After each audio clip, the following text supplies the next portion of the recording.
नमस्कार दोस्तों, स्वागत है आपका न्यूज डिकोडर में। 26 अगस्त का दिन इंडियन नेवी के लिए एक माइलस्टोन है। 26 अगस्त को विशाखापट्टनम में एक साथ दो नए made in India stealth frigate INS Udaygiri और आईएनएस हिमगिरी कमीशन किए गए। यह दोनों ही प्रोजेक्ट 17 अल्फा के पार्ट हैं और इनकी इंडक्शन से इंडियन नेवी को एक मैसिव ऑपरेशनल बूस्ट मिलेगा। खासकर इंडियन ओशन रीजन में ये वारशिप एडवांस वेपन से लोडेड है, जैसे ब्रह्मोस सुपरसोनिक मिसाइल, बराकेट long range surface to air missile system, torpedo और एडवांस इलेक्ट्रॉनिक वॉरफेयर सूट। मतलब एक तरह से ये शिप एक मल्टी मिशन पावर पैक है जो सरफेस वॉरफेयर, एंटी एयर और एंटी सबमरीन ऑपरेशन सभी एग्जीक्यूट कर सकती हैं। तो सवाल उठता है, आखिरकार प्रोजेक्ट 17 अल्फा है क्या? सबसे पहले थोड़ा कॉन्टेक्स्ट समझते हैं। प्रोजेक्ट 17 अल्फा यानी कि प्रोजेक्ट 17A एक्चुअली प्रोजेक्ट 17 का सक्सेसर है। प्रोजेक्ट 17 के अंदर ही शिवालिक क्लास फ्रिगेट बनी थी जो भारत के पहले स्टेल्थ फ्रिगेट थे, लेकिन अब प्रोजेक्ट 17A का स्कोप और भी ज्यादा बड़ा है। टोटल 7 एडवांस फ्रिगेट बनाए जा रहे हैं जिसमें कटिंग एज स्टेल्थ सेंसर और वेपन इंटीग्रेटेड है। पहली शिप आईएनएस नीलगिरी इस साल के शुरुआती में ही कमीशन हो चुकी है, जिसमें खुद प्राइम मिनिस्टर मोदी ने शामिल होकर एक सिंबॉलिक मैसेज दिया था कि भारत अब खुद अपनी एडवांस नेवल फ्लीट डिजाइन और बिल्ड कर रहा है। अब उसी सीरीज के दो नेक्स्ट शिप्स आईएनएस उदयगिरी और आईएनएस हिमगिरी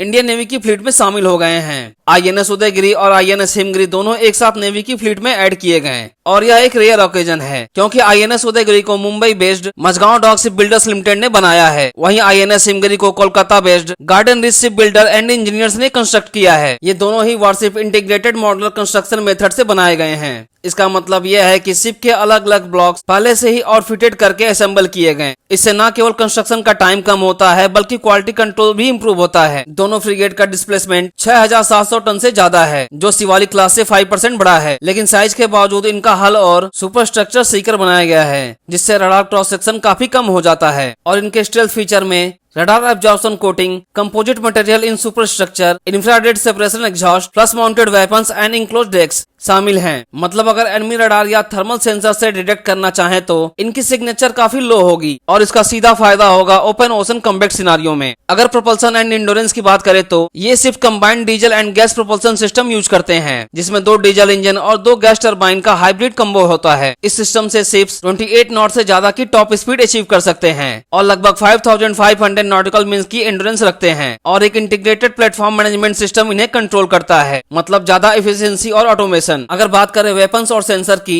तो आईएनएस उदयगिरी और हिमगिरी दोनों ही एक कंप्लीट आर्सेनल लेकर आए हैं जिसमें ब्रह्मोस सुपरसोनिक मिसाइलें, बराकेट long range surface to air missile, 76 mm naval gun, torpedo tubes और rocket launcher, anti missile decoy और एनिमी टॉर्पीडोज को कंफ्यूज करने के लिए एकॉस्टिक डिकॉय हैं। साथ ही साथ सबमरीन और अंडर वाटर थ्रेट्स को डिटेक्ट करने के लिए अगर सेंसर्स और इलेक्ट्रॉनिक्स की बात करें तो इसमें भारत इलेक्ट्रॉनिक लिमिटेड का हमसा एनजी सोनार, CMS-17A कॉम्बैक्ट मैनेजमेंट सिस्टम और इसके साथ ही साथ अजंता और शक्ति EW सूट है। ये सेंसर और इलेक्ट्रॉनिक वॉरफेयर सूट्स इंडिजिनस हैं जिसको भारत इलेक्ट्रॉनिक लिमिटेड और DRDO ने डेवलप किए हैं। मतलब ये सिर्फ 100% मेक इन इंडिया बैकबोन रखते हैं। हर फ्रिगेट में लगभग 225 क्रू मेंबर की कैपेसिटी है। साथ ही शिप बॉर्न हेलीकॉप्टर्स जो लॉन्ग रेंज एंटी सबमरीन और सर्विलांस ऑपरेशन के लिए यूज होंगे। हेलीकॉप्टर्स के साथ इनकी कैपेबिलिटी और एक्सटेंड हो जाती है, दूर तक पेट्रोल करना, सबमरीन को डिटेक्ट करना और स्ट्राइक करना। इंडियन नेवी इन फ्रिगेट्स को दिल्ली क्लास डिस्ट्रॉयर और शिवालिक क्लास फ्रिगेट के साथ डिप्लॉय करेगी। मतलब एक बैलेंस फ्लीट क्रिएट होगा जो इंडियन ओशन रीजन में एक्सटेंडेड रीच देगा,